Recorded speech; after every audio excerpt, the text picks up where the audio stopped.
What's good? So I'm gonna do some work here on this Kenmore.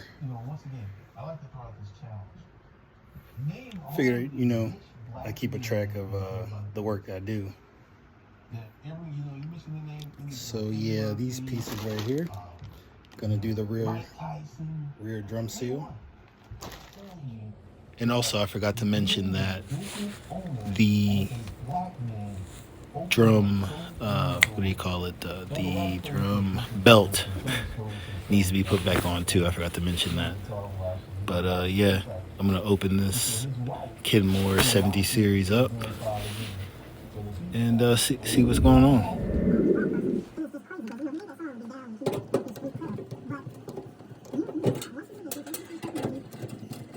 Just want to keep the screws on the side neat and organized. You want to start a business is to chart your economic destiny. That's the job. You know what? He's already got a plan. He's already got a plan. But another thing that we see on television is November Nationals are going to exponentially increase. It's 2020. You see all over the internet. You see it on YouTube. You can date whoever you want. You can have whoever you want. Because the business owner, because there's a few brothers next to me that's getting close. This is something I did. This is one of the reasons I was able to escape the boarding house life. Because I intuitively knew that they would investigate me, but they would investigate my reference. So you can get out of jail, go to your secretary of state, get your LLC, get your own place, because once you do a background check, oh, no. A business has so many ways for you to conquer and defeat the system. You can be a criminal and have yourself in business. You can be a criminal and have yourself in trouble for 27 years and you ain't about it. No one cares. This is one of the things, like my thought. When you're a business owner, you put up an ad to hire people. No one really checks you out and says, oh, so-and-so was in prison. They come to the office and they super shy and the best behavior. They want the job. Once you get on this side of the fence, and this is one of the disconnects about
This is probably the original belt. I'm sorry, the original rear drum seal. Look at that thing. While I was in New York, so September, my sister who was studying at Columbia University will graduate in May. So what will I do? Let me find out. So in this next portion here, after taking the rear drum seal off, I had to take off the adhesive as well. So I basically just scraped it off. I wet the adhesive and then scraped it off. And that took a while.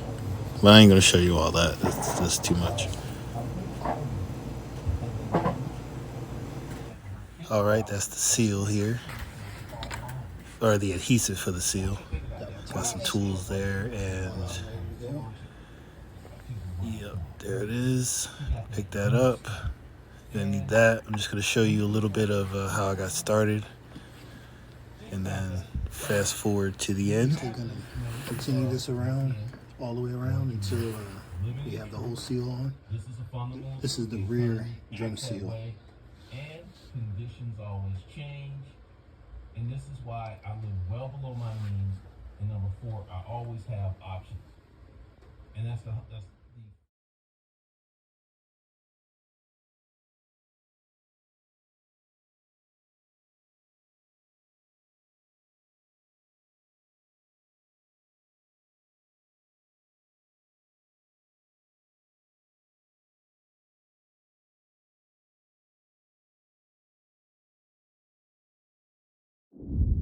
illumination and renovated students and transform yards. And That's the bag right there. is that it's not even about That's how we get it done. it's not about socioeconomic law.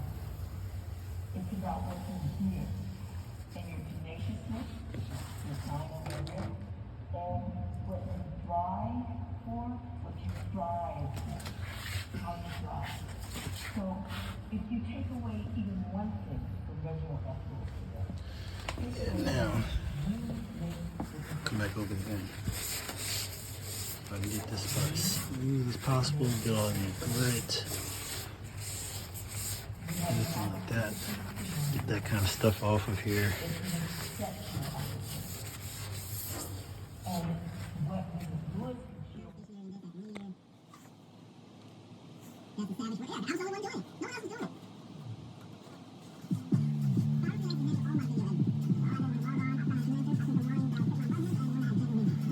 the only one doing it. No one else is doing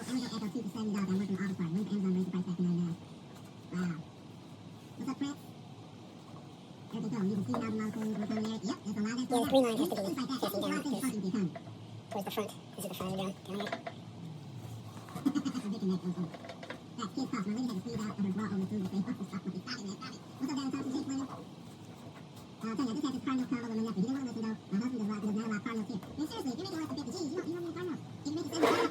down here. This much left in there. All right, and this is the tail end of it. Hold you up. If you don't mind I'm just painting it, finishing I'll up, leave the paint for you. putting on the rear I drum guarantee seal. that paint's in the fucking basement. I Probably said guarantee that it. like 20 times. But I left it on the second floor. So y'all moved it away from it to say you don't want to fucking do it. So far, so good. Next is the belt.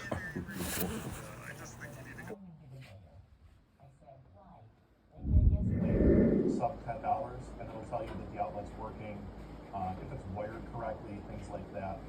And a lot of times the root cause of something like that, an outlet that's not working, might be as simple as a wire came loose. But you know, going through and checking that stuff, it just saves you return trips back to the property once a tenant has moved in and discovers things that you may have missed. So it takes, you know, maybe an extra 10 minutes to walk around the entire apartment, check the lighting and check the outlets. It's a no-brainer. Windows, doors, and locks. Windows need to open and close, and when they're open, they need to stay open. So in Buffalo, we have a lot of old housing stock, late 1800s, things like that, where you have the old school system of windows where the window will have a weight that runs up and down the inside of the window framing. You know, a lot of times you'll lose those weights. They'll either snap off, or the ropes will get cut, or whatever the case may be. You do have a couple of options there. You can install, they make a spring that you can install that'll hold the window in place when it's open, things like that. But I mean, if, or, you know, you can tell, okay, somebody missed this detector the last time they were changing batteries, whatever the case may be.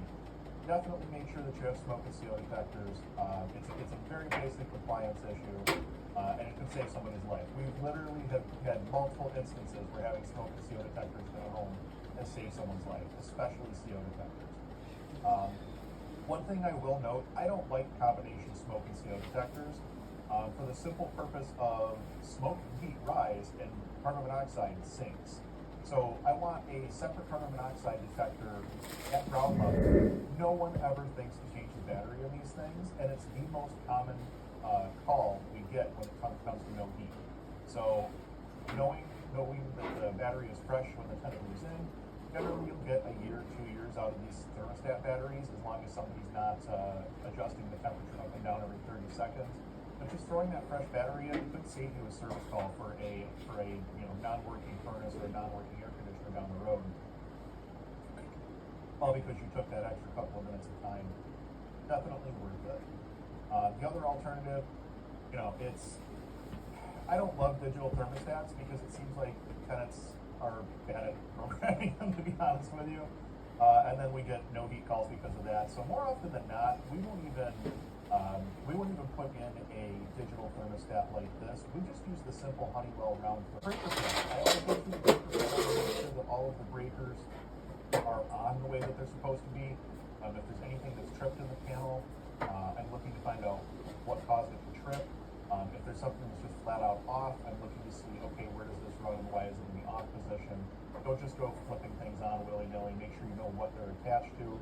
But that is something to keep in mind. Check your breaker panel, especially if you're going back and checking outlets and lighting and something's not working and you can't figure out why. The next spot should probably be your breaker panel. Moving on from mechanics, I wanted to talk specifically about two rooms. We're going to start with the kitchen and then we're going to move into the bathroom. And the first thing I wanted to talk about here in the kitchen is the plumbing. I mean, obviously this is pretty straightforward. When you do a turnover, you're going to want to make sure that water comes out the faucet and water goes down the drain.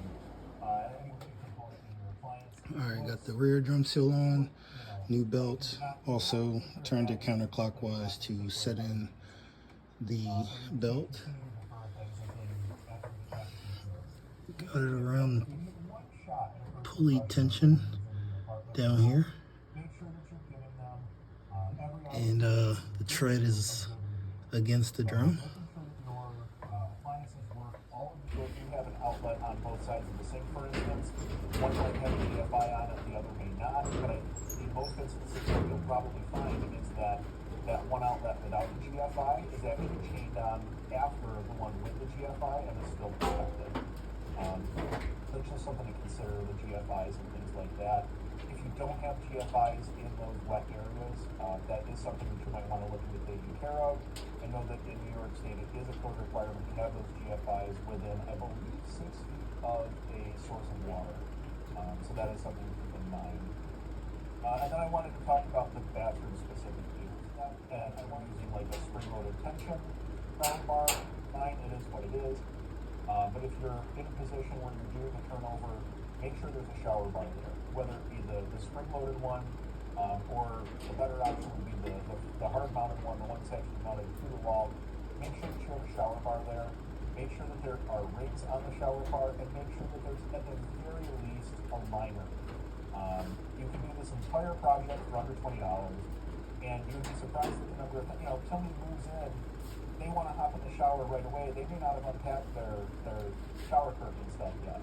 So just that little nicety of being able to hop in the shower goes a long way. So it also protects your floor. I mean, at the end of the day, if somebody doesn't have their shower curtain up yet and decides that they want to try to hop in the shower and, I'm just not going to splash water out of the shower, you laugh, but it's happened. We've seen tenants that have tried to do it and suddenly the entire bathroom is flooded. So, it's one of those little projects. Landlords that I've seen that don't change the toilet seat on every turnover is baffling. Again, this is a $15 item, a $10 item if you really want to be ultra cheap about it. For sanitary purposes alone, change the toilet seat on everything. It's just, it's not even an argument. Sink, and Doing the turnover and then it's never an issue after. Medicine cabinet and vanity. This is pretty straightforward. Making sure that the medicine cabinet is of leftovers from the previous tenant. Making sure that the vanity is in good shape, that your top is not damaged in any way, that the drawers are working, and things of that nature. Pretty straightforward. And then, again, exhaust fan and GFI considerations. Not every bathroom has an exhaust fan. We've gotten to the point where we try to install exhaust as a bathroom renovation. We try to make sure that an exhaust fan goes in. We also link that exhaust fan to generally a meter. The benefit of that is as soon as you walk into the bathroom, the exhaust fan is on. The drawback to that is as soon as you walk out of the bathroom, if you turn that light off, your fan also turns off. So what we've also done in the past is set the fans up on a timer. So that if somebody's walking in and getting ready to take a hot shower, they can hit the timer for 60 minutes. That gives them plenty of time to take their shower, and then it also lets the fans continue to run and continue to exhaust that moisture, for however long after their shower, up to that 60-minute mark, and then it automatically will shut itself off so that it's not running all day. So that is something to kind of keep in mind as a potential thing that should be considered. One of our Next episode will be next week, June 3rd. I can't believe we're moving into June already. June 3rd, 10 a.m. Eastern Standard Time. We'll be doing a question and answer session. So I'll be picking some questions that are submitted to us, as well as pulling some questions from the community as well. If you guys have a question, drop it in the comments, and it'll be picked up for next week's episode. Thank you all so much for watching, and we'll see you next week. This guest, co-founder and CEO of Property Meld, Ray Husband. At this time, almost everyone is talking about COVID-19. So we invited Ray to the podcast to share with us not just what is currently happening with maintenance in light of COVID-19.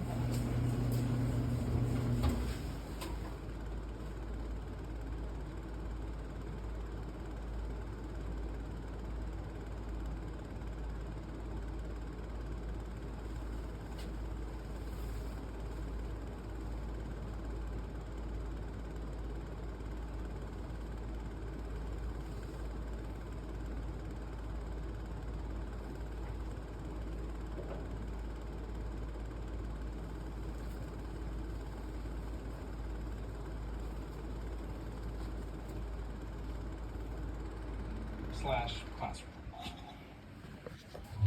This is the basement /panic room.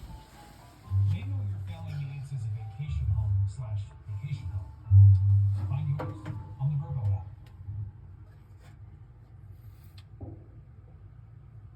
It's the new rear drum seal. Looking good. Used to have a horrible sound, scraping sound to it. I have been thinking.